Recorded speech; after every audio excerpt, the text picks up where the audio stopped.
Update you on the meeting that I had with leaders of the G7 earlier today. I want to say a word about the progress we're making on the Build Back Better agenda here at home.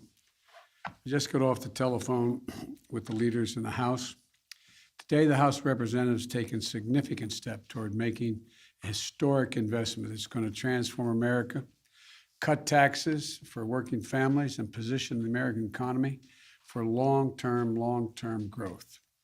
When I became president, it was clear that we had to confront an immediate economic crisis, the most significant recession we've had since the Depression, or at least since Johnson.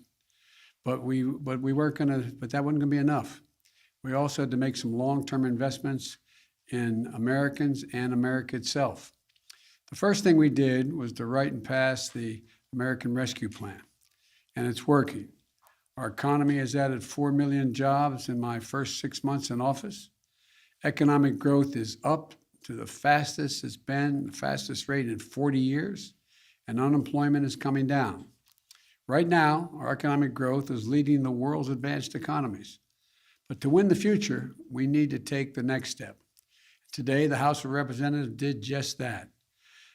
Today's vote in the House allowed them to consider my Build Back Better agenda, a broad framework to make housing more affordable, bring down the cost of prescription drugs by giving Medicare the power to negotiate lower prices for drugs, make elder care more affordable, provide 2 years of free universal high-quality pre-K, and 2 years of free community college, provide clean energy tax credits, continue to give the middle-class families the well-deserved tax cut for daycare and health care that they deserve, allowing a lot of women to get back to work primarily, and provide significant monthly tax cuts for working families with children through the child care tax credit.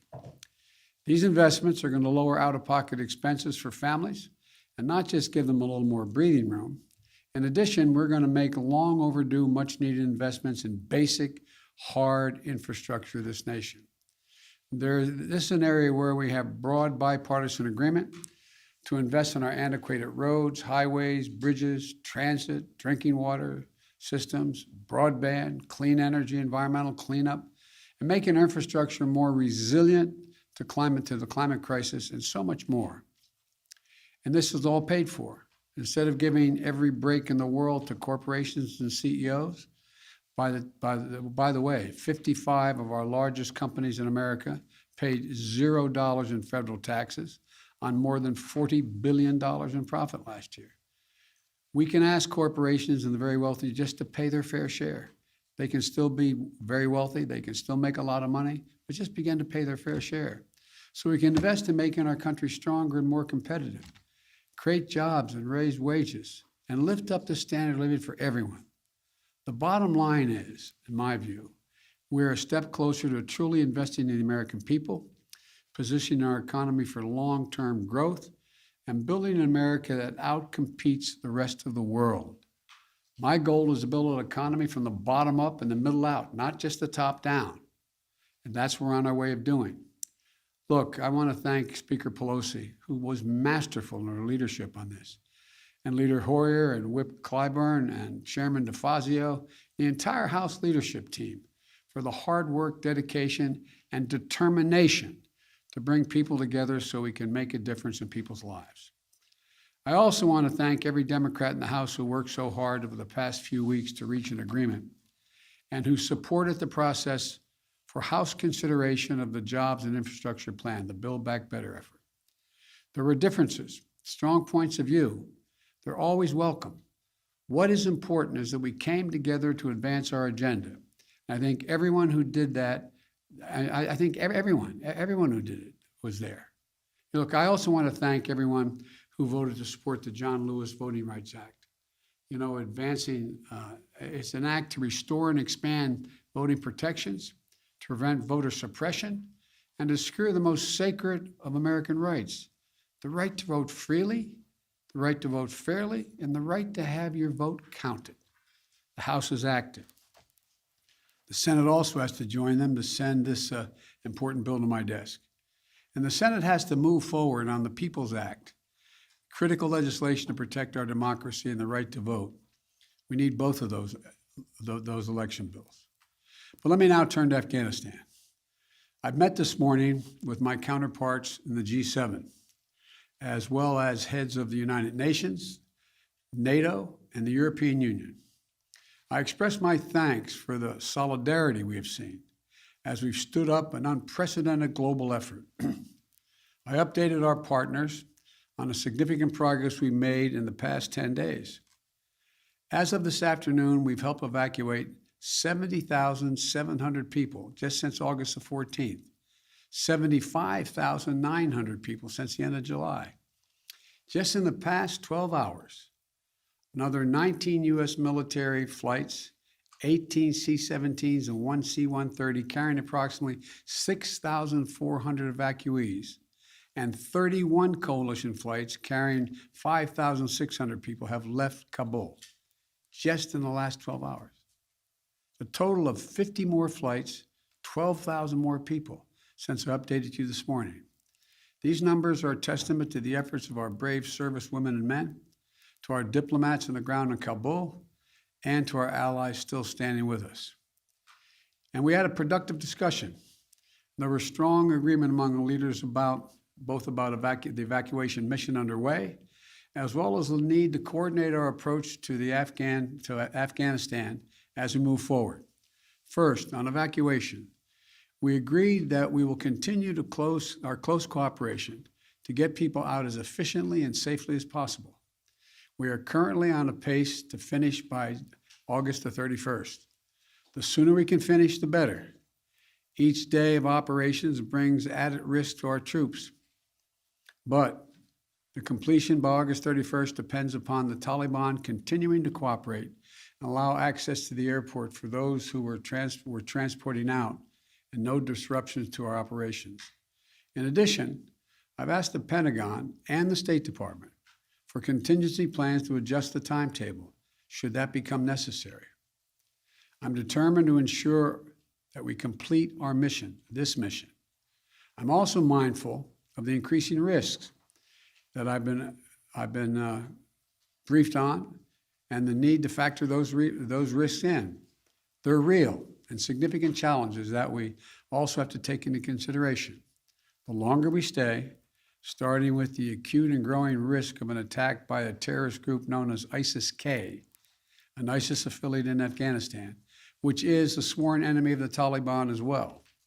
Every day we're on the ground is another day we know that ISIS-K is seeking to target the airport and attack both U.S. and allied forces and innocent civilians. Additionally, thus far, the Taliban have been taking steps to work with us so we can get our people out. But it's a tenuous situation. We're already had some gunfighting break out. We run a serious risk of it breaking down as time goes on. Second, the G7 leaders and the leaders of the EU, NATO, and the UN all agreed that we will stand united in our approach to the Taliban. We agreed the legitimacy of any future government depends on the approach it now takes to uphold international obligations, including to prevent Afghanistan from being used as a base for terrorism. And we agreed that none of us are going to take the Taliban's word for it. We'll judge them by their actions, and we'll stay in close coordination on any steps that we take moving forward in response to the Taliban's behavior. At the same time, we renewed our humanitarian commitment to the Afghan people and supported a proposal by the Secretary General Guterres of the United Nations-led international response with unfettered humanitarian access in Afghanistan. Third, we talked about our mutual obligation to support refugees and evacuees currently fleeing Afghanistan. The United States will be a leader in these efforts, and will look to the international community and to our partners to do the same. We're already seeing our allies' commitment. They're bringing to their countries the Afghans who served alongside their forces as translators or in their embassies, just as we're bringing to the United States those Afghans who worked alongside our forces and diplomats. We're continuing that effort. We're conducting thorough security screening in the intermediate stops they're making for anyone who is not a U.S. citizen or a lawful permanent resident of the United States. Anyone arriving in the United States will have undergone a background check.